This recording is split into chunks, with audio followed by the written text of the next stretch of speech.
నమస్తే అక్క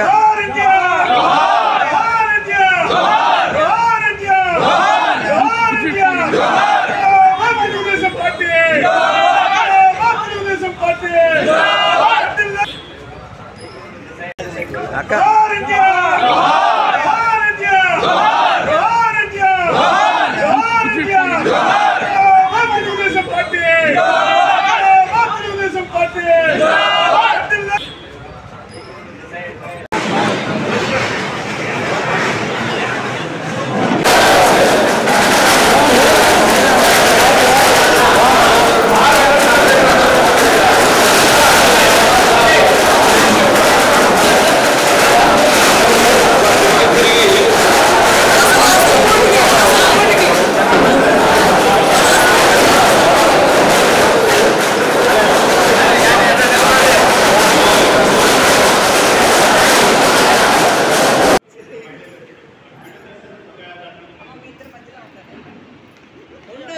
మా సార్ ఫోటో తీసుకుంటున్నాడు మా బాస్ ఆయన లైవ్ బాస్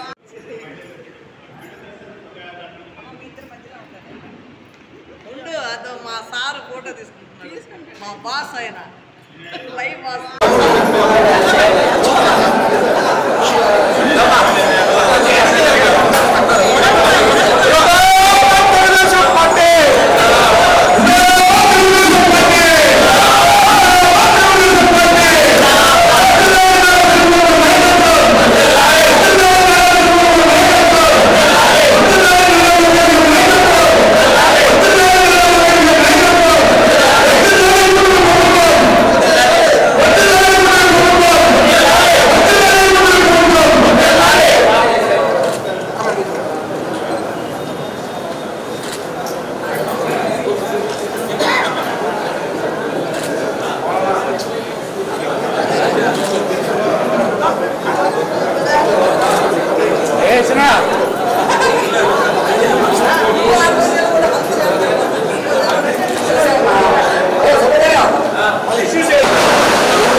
ఒక సంవత్సరం పూర్తి చేసుకున్నాను.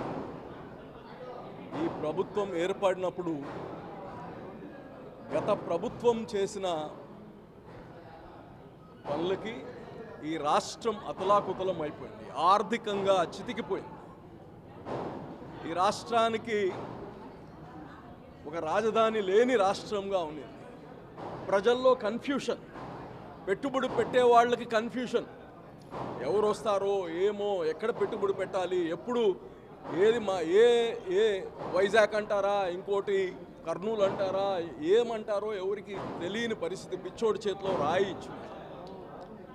ఈరోజు అటువంటి క్లిష్ట పరిస్థితుల్లో ఉండే ఈ రాష్ట్రాన్ని యావత్ ప్రపంచం ఎక్కడైతే తెలుగువారు ఉన్నారో వాళ్ళందరికి కానీ ఒక హోప్, ఒక నమ్మకం, ఈ రాష్ట్రం మళ్ళా గాడిలో పడింది.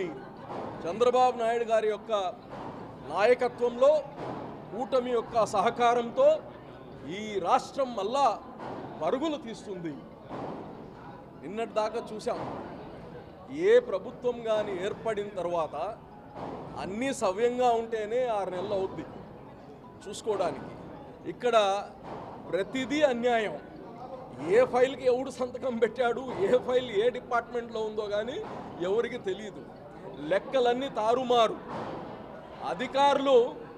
అధికారుల పరిస్థితి, ఎవడెప్పుడు జైల్లో వెళ్తాడో కానీ తెలియని పరిస్థితి అధికారులు. ఈ పరిస్థితుల్లో నుంచి ఈ రాష్ట్రాన్ని గాడిలో పెట్టడానికి కొంత సమయం పట్టింది.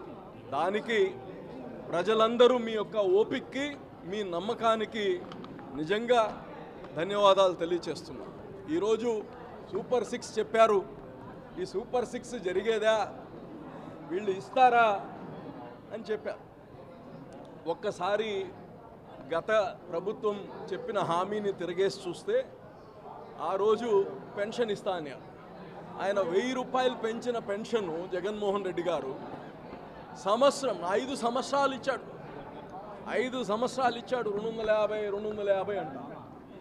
మేము ఈ ప్రభుత్వం రాగానే మాట ఇచ్చిన ప్రకారం 4000 రూపాయలు మాట ఇచ్చిన రోజు నుంచి ఆ 3 నెలలు కానీ రిట్రాస్పెక్టివ్ ఆ డబ్బులన్నీ కానీ వేయడం జరిగింది ప్రజలకు. ఈరోజు దాదాపు 68 లక్షల మందికి ఈరోజు మనం పెన్షన్ ఇస్తూ ఉన్నాం. అలాగనే దీపం కానీ ఇవ్వరు అని చెప్పారు. దీపం పథకం కానీ స్టార్ట్ చేశారు. ఇప్పుడు ఇవన్నీ బాగుంది, పిల్లలకి బళ్ళు స్టార్ట్ అయిపోతున్నాయి, పిల్లలకి వీళ్ళు ఇచ్చేదా సచ్చేదా, ప్రతి ఇంట్లో ఎంతమంది బిడ్డలు ఉన్నా చదివిస్తారని ప్రబల్గాలు పలికారు, ఏం చేయరు అని చెప్పారు. ఈరోజే తల్లికి వందనం. ఎంతమంది బిడ్డలుంటే అంతమందికి, ప్రతి బిడ్డకి చదువుకునే హక్కు ఉంది. ఒక బిడ్డకి ఇంట్లో జగన్మోహన్ రెడ్డి ఆలోచనలన్నింటినే ఉంటాయి. గతంలో మనం చంద్రన్న బీమా అని తెచ్చాం. మేజర్ అందరికీ, ఎవరైతే మేజర్ ఉన్నారో వాళ్ళందరికీ మనం ఇన్సూరెన్స్ చేశాం. జగన్మోహన్ రెడ్డి ఇంటికి ఒకరికి చేశాడు. అంటే ఎవరికైనా ఆ ఇంటి పెద్ద పోతేనే ఇంకా వేరే వాళ్ళకి విలువ లేదు, వేరే వాళ్ళ కాంట్రిబ్యూషన్ ఆ ఫ్యామిలీకి లేనట్టు. మేము చూసాం ఇక్కడ రూరల్లో ఆడవాళ్ళు పనులకు పోయి కూలి పనులకి వెళ్ళి ట్రాక్టర్ బోల్తా పడితే ఆ ఆడవాళ్ళందరూ ఎంతోమంది చనిపోతే ₹1 రాలేదు. అంటే జగన్మోహన్ రెడ్డి పాలసీస్ అట్టుంటాయి. ఇక్కడ కానీ బిడ్డలకి ఇచ్చే దగ్గర కానీ ఒక బిడ్డకే చెప్పారు. అంటే మిగతా ఇంట్లో ఇంకో 2 బిడ్డలు ఉంటే వాళ్ళకి చదివాల్సిన అవసరం లేదు, కూలి పనికి పంపాలి. అందుకోసమే ఆలోచించి చదువు అనేది ప్రతి ఒక్కరి హక్కు. కాబట్టి ఎంతమంది బిడ్డలుంటే అంతమందికి కానీ 15,000 రూపాయలు ఇస్తామని కానీ చెప్పడం, ఈరోజు దాన్ని చేయడం జరుగుతూ ఉంది. ఈ రాష్ట్రంలో బాగుపడాలంటే, రాష్ట్రం సుభిక్షంగా ఉండాలంటే సంక్షేమం మాత్రమే కాదు, అభివృద్ధి చేయాల్సిన అవసరం ఉంది. ఈరోజు వచ్చిన 3 నెలల్లోనే రోడ్లు పరిస్థితి అధోగతి ఉంటే ప్రతి రోడ్ పాట్ హోల్స్ అన్నీ రాష్ట్రం మొత్తం కానీ పాట్ హోల్స్ని మొత్తం కానీ క్లియర్ చేశారు. రోడ్లని ఇబ్బంది లేకుండా చేయగలిగారు. అదేవిధంగా పెట్టుబడులు అనేక పెట్టుబడులు, లక్షల కోట్లు వైజాగ్లో కావచ్చు, ఇక్కడ మన రామాయపట్నంలో కావచ్చు, ఆయిల్ రిఫైనరీస్ తెచ్చారు. శ్రీ సిటీలో అనేక కంపెనీస్ తీసుకువచ్చారు. లక్షల ఉద్యోగాల కోసం, ఉద్యోగాలు వస్తేనే ఈరోజు 10వ తరగతి ఇంటర్మీడియట్ అన్నీ చదివిస్తున్నాం, బాగుంది. ఆ బిడ్డలు బయటకు వచ్చి కాళ్ళ మీద నిలబడాలంటే ఎట్టా ఉద్యోగాలు కావాలి. ఆ ఉద్యోగాల కోసం అనేక ప్రయత్నం చేస్తున్నారు చంద్రబాబు నాయుడు గారు. అదేవిధంగా ఈరోజు రైల్వే జోన్ గతం నుంచి ఎప్పటి నుంచో కోరిక, దాన్ని తేలేకపోయారు. ఈసారి రైల్వే జోన్ తెచ్చి ఆ పనులు కానీ స్టార్ట్ అయ్యాయి. వైజాగ్ స్టీల్ ప్లాంట్ అయిపోయింది, ప్రైవేటైజేషన్ అయిపోయింది, అమ్మేశారు, ఎత్తేశారు అని చెప్పారు. ఈరోజు దానికి కానీ నిధులు తీసుకువచ్చారు. పోలవరం స్టార్ట్ చేశారు. 12,500 కోట్లు పోలవరంకి తీసుకొని రావడం జరిగింది. ఈరోజు నేను చెప్తా పోతా ఉంటే అనేక ఫార్మర్స్ కోసం, రైతులు మన వెన్నెముక. ఆంధ్రప్రదేశ్లో 68% income comes from the farmers, agriculture activity. వాళ్ళని కాపాడాల్సిన పరిస్థితి, వాళ్ళని కాపాడుకుంటున్నాం. ఈ గవర్నమెంట్ వచ్చిన తర్వాత మేజర్ ప్రొక్యూర్మెంట్ చేసి పక్కన రోజు వాళ్ళకి డబ్బులు ఇవ్వడం కానీ జరిగింది. గత ప్రభుత్వంలో రైతు కొనుగోలు కేంద్రాలు పెట్టారు, కానీ కొనుగోలు చేసేది ఎప్పుడు తెలియదు. ఒకవేళ కొనుగోలు చేస్తే ఆ డబ్బులు ఇచ్చినా ఎప్పుడు ఇస్తారనే కానీ తెలియని పరిస్థితి. మెగా డిఎస్సి ఎంతమంది బిడ్డల యొక్క కళ, చదువుకొని ఉద్యోగాలు లేక ఆ మెగా డిఎస్సి కానీ రాగానే చేశారు. తెలుగుదేశం ప్రభుత్వం రాగానే ఏదైతే రిజిస్ట్రేషన్లో ల్యాండ్ టైటిల్ యాక్ట్ ఏదైతే జగన్మోహన్ రెడ్డి ఒక ప్రణాళిక తయారు చేసుకున్నాడో చేస్తున్నా. ఏదేమున్నా ఈ రాష్ట్రానికి ఇంకా ఇంకా చేయాల్సింది చాలా ఉంది. ఈ రాష్ట్ర ఆర్థిక క్యాపిటల్ చేయాల్సిన అవసరం ఉంది. ఇండస్ట్రీస్ని ఇంకా తేవాల్సిన అవసరం ఉంది. అవి అన్నీ పైప్ లైన్లో ఉన్నాయి. ఒక్క సంవత్సరం అయింది. ఈ నెక్స్ట్ ఇయర్లో ప్రతిదీ కానీ పుంజుకుంటాయి. ప్రతిదీ కళ్ళకు కనిపించేటట్టు ఈరోజు వస్తుంది. క్యాపిటల్లో ఈరోజు ఎంత క్విక్గా పనులు జరుగుతున్నాయి. ఒక్కసారి క్యాపిటల్ ఒక ముఖ చిత్రం ఒక రిసెంబ్లింగ్ లెవెల్లో వస్తే అనేక పెట్టుబడులు ఈ రాష్ట్రానికి వస్తాయి. మళ్ళా ప్రజలు కానీ గుర్తుపెట్టుకోవాలి, ఇది లోపల బయట ఆట కాదు.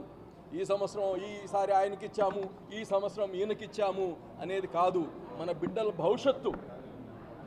భవిష్యత్తు రాబోయే రోజులు కానీ ఈ యొక్క కూటమి ప్రభుత్వంకి మళ్ళా పగ్గాలిస్తే ఈ రాష్ట్ర భవిష్యత్తు నా భవిష్యత్తు ప్రపంచంలోనే నెంబర్ 1 సిటీగా, నెంబర్ 1 స్టేట్గా కానీ ఆంధ్ర రాష్ట్రం అవుద్దని మీ అందరినీ కోరుకుంటూ, మరి దీనికి సహకరించిన ప్రతి ఒక్కరికి మీ యొక్క అమూల్యమైన ప్రేమ, అభిమానం, ఓట్లేసి ఈ ప్రభుత్వాన్ని మీరు తెచ్చుకున్నానికి మీ ప్రభుత్వం దీన్ని కాపాడుకోవాల్సిన బాధ్యత మన అందరిపైన ఉందని తెలియజేస్తూ, ఇంకా రాబోయే రోజుల్లో ఏదైతే చెప్పారో, ఏదైతే చెప్పలేదో అవి కానీ చేస్తాం. ఒక్క మాట చెప్తా నేను, అన్నం పెట్టలేని వ్యక్తి పోయినసారి జగన్మోహన్ రెడ్డి. అన్నా క్యాంటీన్ 5 రూపాయలకు అన్నం పెట్టే అన్నాన్ని తీసేసిన రాజుకు ఉండాల్సిన గుణం ఏంటంటే బువ్వ పెట్టడం, ఒకరికి సహాయం చేయడం.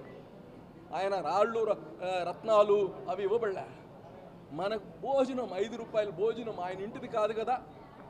5 రూపాయల భోజనం పెట్టలేని అతను ఈరోజు 230 అన్నా క్యాంటీన్లు ఉన్నాయి. ఇంకో 60-70 కానీ స్టార్ట్ చేస్తారు. ఇవన్నీ కానీ ప్రజల కోసం, ఈ ప్రజల పక్షపాతైన ఈ గవర్నమెంట్ని మీ అందరూ ఆశీర్వదించాలని తెలియజేస్తూ సెలవు.